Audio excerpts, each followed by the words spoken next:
If you had to put it at a percentage that you saw that the girl in the ponytail matches the description of Erica Kirk, what percentage would you put that at? Those are really rare eyes. That's 95 to 99%. I can't imagine somebody else. Okay, so. Whoa, whoa. Here I come. Oh, here I come. Oh. Okay, so. Okay, so.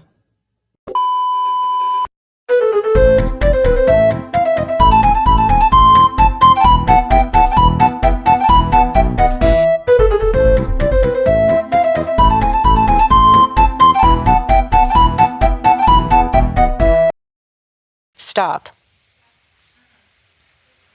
That's it. That's all I have to say. Stop. Okay. Wait a minute! Who are you? First, maybe nobody will watch this, and that's okay. I enjoy making these videos, and I don't really have anyone in my personal circle to discuss these topics with, so this is just my way of talking things through. Let's get into it.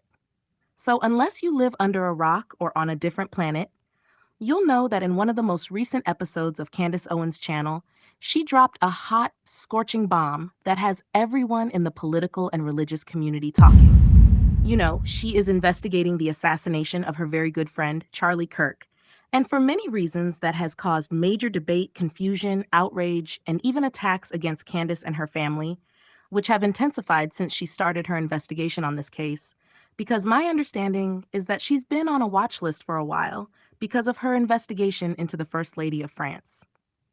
Anyway, going back, let's be real. The official narrative is not very convincing, to say the least, which has created many speculations and conspiracies. Since the day of that tragic event, I saw a lot of comments saying that it was an inside job, and other things like they would for sure take one of their own. Mind you, by that time, an official statement wasn't issued. Those are, of course, grave accusations.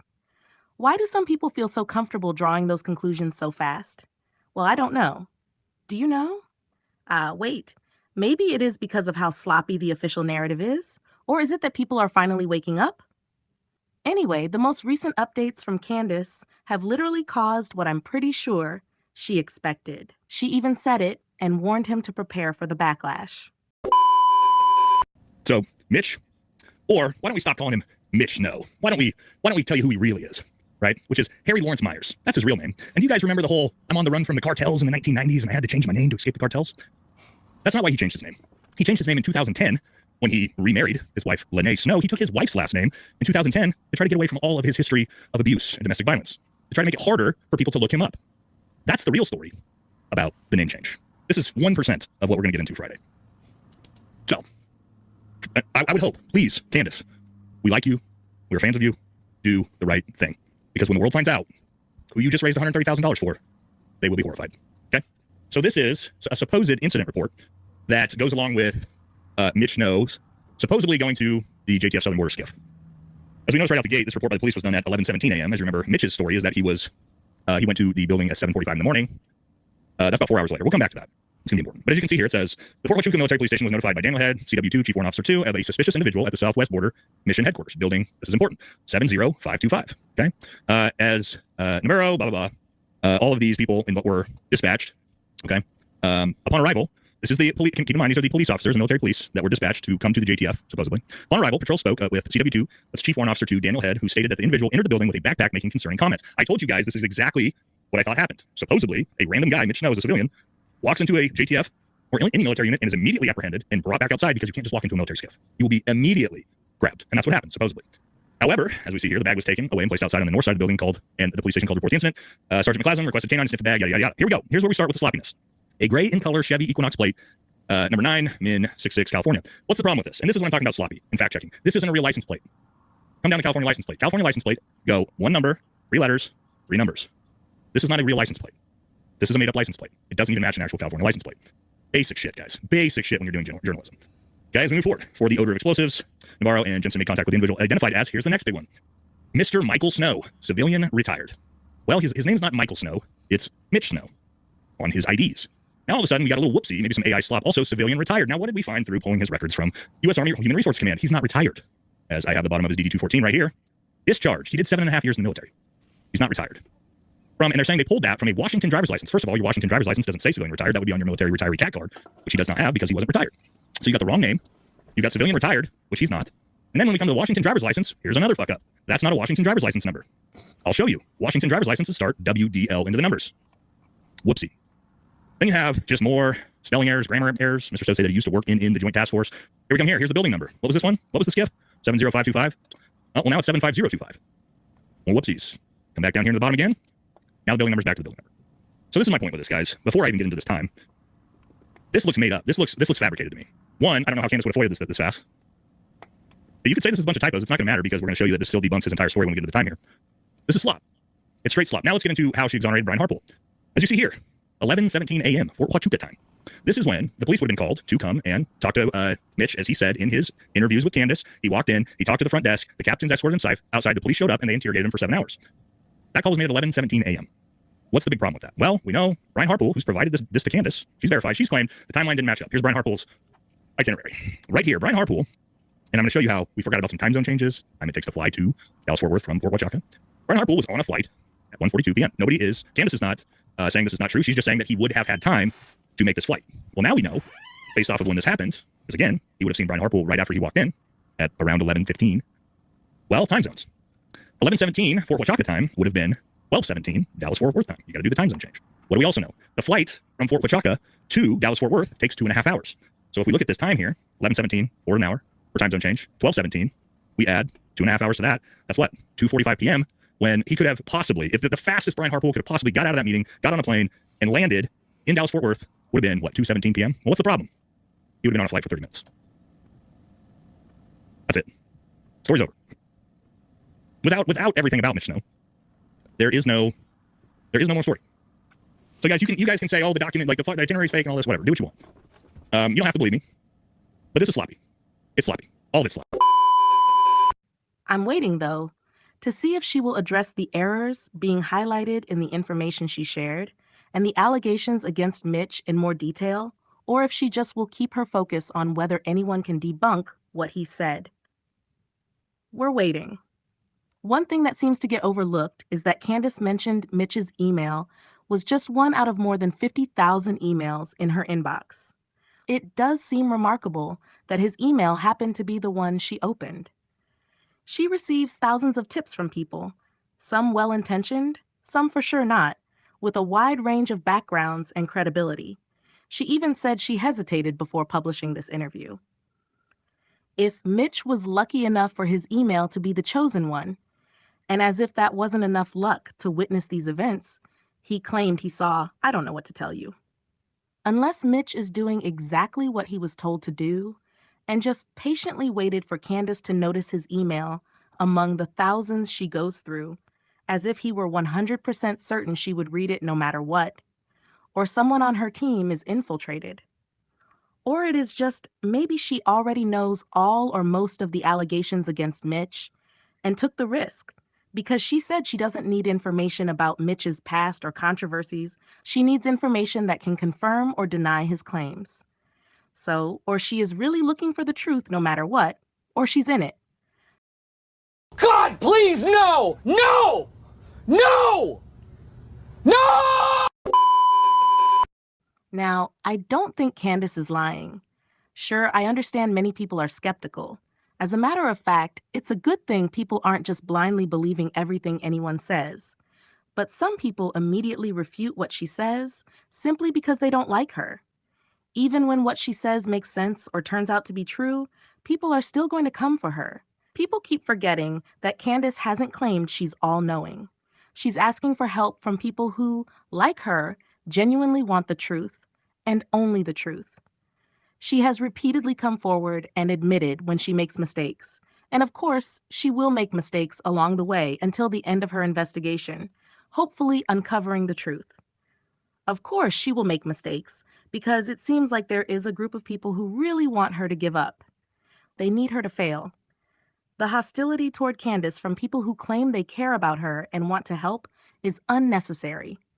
It's giving jealous, it's giving bot, it's giving grifters. Some people are not being coherent. They seem desperate to claim themselves as the winner, as if this investigation were a race or a competition, so someone can hold the title of the one who cracked the case first. Again, I am not saying to go and worship Candace. I have my reservations about her. Yes, she has made wild claims and accusations that I'm very skeptical about. But the hostility, aggressive behavior, and comments from some people are scary and concerning. In the end, if her goal is something other than finding the truth, and she's using this case or her audience for personal benefit and financial gain, life has a very cruel way of taking care of people like that. Because if she wants to reach her goal of 40 million, she knows it would take more than selling t-shirts and books. Oops.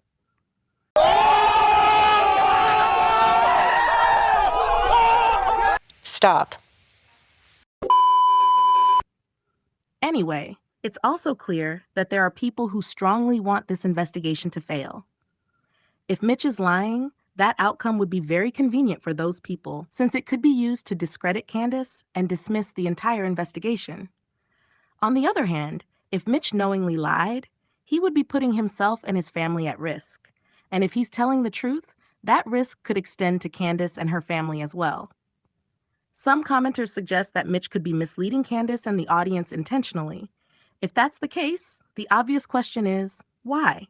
Was he paid to do so? And if so, by whom? Who benefits from shutting down further questions or damaging Candace's credibility in this particular case? Anyway, going back, or is Mitch so reckless that he thought, let me shoot my shot? The worst that can happen is she misses my email and it gets buried under tens of thousands of others, and I live my life like it never happened. Or even crazier, Mitch thought, the worst that can happen is I become nationally known and people dig up my past and find out that I'm allegedly a woman beater, pathological liar, kidnapper, and opportunist because I never got the recognition I deserved 35 years ago for my heroic acts of dismantling a cartel operation. Anyway, who cares? I've got a fundraiser bringing in hundreds of thousands of dollars. Lucky me. I can finally take that well-deserved vacation to Cabo. Sorry, did I say Cabo? No, guys. I meant to cover the legal fees for the lawsuits. Or to go on hiding for the next 35 years, or for life. Who knows? Stop. That's it. I don't know, you guys. Mitch has already been accused of just about everything. Some people say he allegedly knows nothing will happen to him, and that he's purposely lying because he's being paid and knows he's protected. Others say he's mentally unstable, or he's telling the truth and has nothing to lose. Let's get into it. They're just kind of saying, story done, story debunked. George the other day was just like, hey, I'm showing you this clip where this guy's talking about having a toxic interaction with his wife, now ex-wife. And then George just says, told you, your whistleblower didn't see anything. And I'm like, I even said it to him. I'm like, can you tell me where the clip and him not being at Fort Huachuca, how that connects? And he doesn't answer me, and then starts answering people who are commenting on it and just saying things like, Candace needs to be protected, like repeatedly. It was very weird. And I was like, hey, because I don't like when people ignore me. I go, hey, just wondering, can you enlighten me on how those two are connected? Doesn't answer me. People have said that he's a little bit sensitive at times, and he'll just block you at a whim. He hasn't blocked me yet, but he definitely is refraining from answering me. Now, I noticed Valhalla's doing the same thing. He's just like, this story's done. Now, here's what I think that these three people would do if they really cared about Candace and what she was saying. You think they would be like, these are the things she has to answer. Everything Valhalla just said, if you look into it, it seems pretty true. I looked into the building numbers to see if there was two, because he showed two building numbers. So I looked into that to see if there were two buildings. One of them checks out as a building. The other one, they can't say whether or not it exists. So it's like, okay, that checks out. Then the FOIA request, what he's saying there, that doesn't check out because she did have enough time to obtain that. As soon as she heard the story, she could have just had somebody just do that. She's not a one-man army. She has people, so they could just put in that request and get it within 2 weeks almost. And then the license plate, that checks out. You know, the California license plates do actually work like that. So you think he would be like, hey, these are the things that she has to answer to when she gets back. But instead, he's like, the story's done. And then on top of that, he's giving her an ultimatum that by Friday, if she doesn't shut down the GoFundMe she has for Mitch, Harry, Michael, okay? If she doesn't shut it down and send all the money to his quote unquote victims, then he's gonna go scorched earth. Again, this is odd because it's just like, I really like this person, but I'm gonna call them out. And guess what? I just debunked their story. Their story's done. And on top of that, if they don't do what I say right now, I'm gonna go scorched earth on them. That's literally what Balix Tones said. He said, you have 24 hours. I'm going to do a report on you. I'm forced to do this. Then he started making videos. Then he straight up started attacking her and ranting about her. It's actually the same thing. George Webb, same thing. He went from care about her, we need to protect her, love her, to calling her out and almost chastising her in these posts that he was making. It's just very odd. Again, I don't have communication with her, but if I found all this out, I'd be like, hey, here's some holes that I'm seeing in this report. So I don't know if you guys know about this already, but you should really check this out and get back to me if you can, or I'll just wait till the show and I'll see it there. That's it. So I don't really, that's the thing I don't get. Now, see, I said I don't get it, but I get it, right? Stop. At the end of the day, if he turns out to be a scammer or a lunatic, well, it's just a matter of time before that comes to light, especially since he chose to expose himself on one of the biggest platforms covering this case. Unfortunately, a lot of people take advantage of situations like this for fame, money, attention, or even to harm others. However, if he is telling the truth, and this isn't just political or religious groups trying to weaponize a tragedy as it seems, then this is far scarier and more sinister than what most people were expecting. And if Mitch is telling the truth, even if he has a very questionable and problematic past, and I'm truly not trying to exonerate him from any alleged wrongdoing, I believe life itself has a way of handling that, even when the justice system fails. But that doesn't take away from the possibility that he may have done the right thing this time, just like when he was a young, naive police officer who exposed what he found about the cartels back in the late 80s. If you made it this far, thank you for listening and for being part of the conversation. I'm interested to hear what you think. Bye. Stop.